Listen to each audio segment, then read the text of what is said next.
Tinapay mula sa langit. A daily morning devotion with CRC family.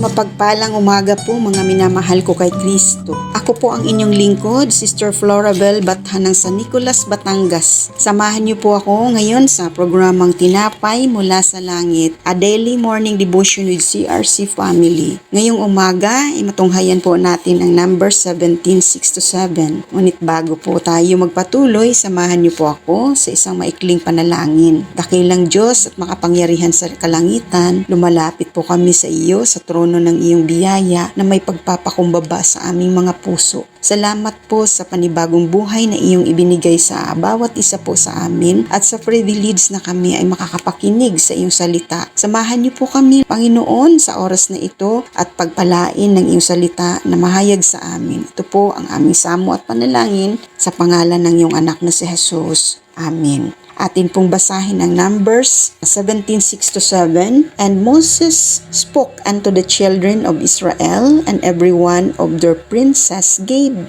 him a rod, a piece for each prince once, according to their father's houses, even 12 rods, and the rod of Aaron was among the rods. And Moses laid up the rods before the Lord in the tabernacle of witnesses. Ang title po ng aking mensahe na ito ay The Rod are placed before the Lord in the tabernacle of witness.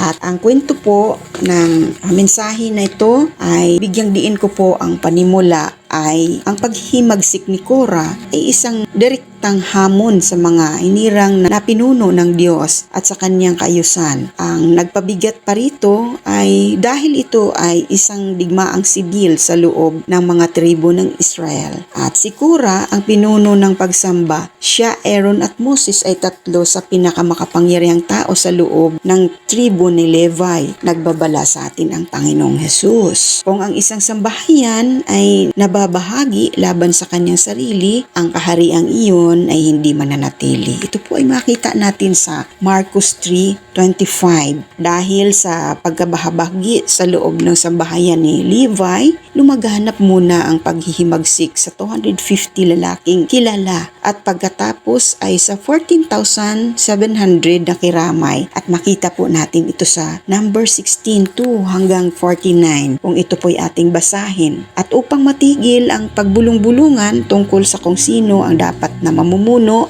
inutusan ng Diyos si Moises na utusan ang mga pinuno ng 12 tribes na ilagay ang kanilang mga tungkod sa harap ng tulda ng pagpupulong para pumili ng pinuno. Ang Diyos ang nagpakita siya ng awa at biyaya upang patuloy na payagan ang tribo ng Levi na maglingkod bilang kanyang banal na sacerdote. Mula sa simbolo sa likod ng patay na tungkod ni Aaron na naging buhay dahil ipinakita ng Diyos ang ilang mga pagpapala na makukuha din po naman natin, kabilang dito ang kanya pong awa at biyaya, ang Espiritu Santo, ang kanyang disiplina, pangyarihan, proteksyon at patnubay. Sinasabi sa atin ng Hebrews 9:4 na ang tungkod ni Aaron ay manatili sa kaban ng tipan bilang patutuo sa pagpili ng Diyos kina Aaron at Moses na pamunuan ng kanyang mga tao.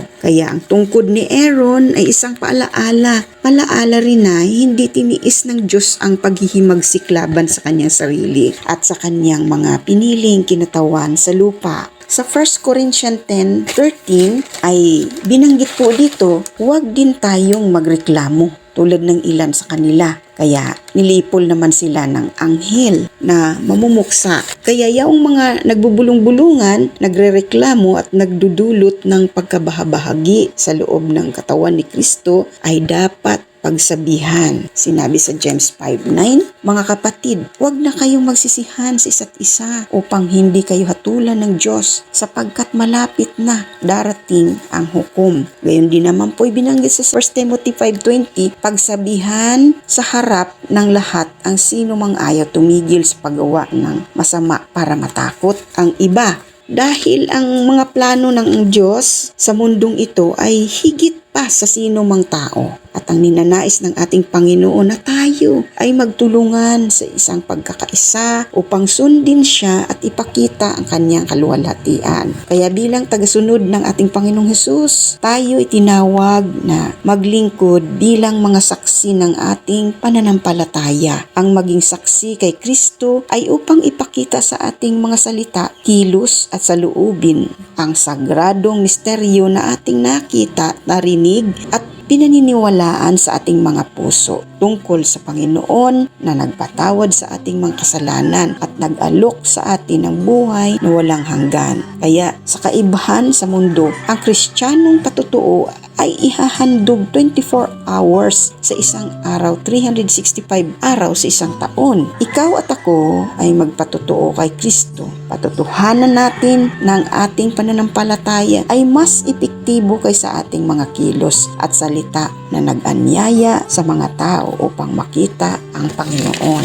Kaya tayo po ay manalangin. Panginoon, maraming salamat po sa inyong kapahayagan, sa inyong salita. Pagpalain ninyo po ito sa aming mga puso na maging buhay upang patuloy kaming maging saksi sa iyong katotohanan at makita ang iyong kaluwalhatian sa aming mga buhay. Patuloy po kaming magpapasakop sa kalooban mo, Panginoon, upang lubusan kaming magamit sa iyong kaharian. Salamat po, Panginoon. Ito po ang aking samo at panalangin sa pangalan ng iyong anak na si Jesus. Amen. Maraming salamat po sa inyong pagsama sa akin sa programang Tinapay Mula sa Langit. Huwag po nating kaligtaan na ibahagi sa iba ang salita ng Diyos upang marami pang makarinig at mapagpala sa salita ng Diyos. Muli niyo po kaming samahan sa araw ng bukas sa ganap ng ika 5:30 AM. Maraming salamat and God bless everyone.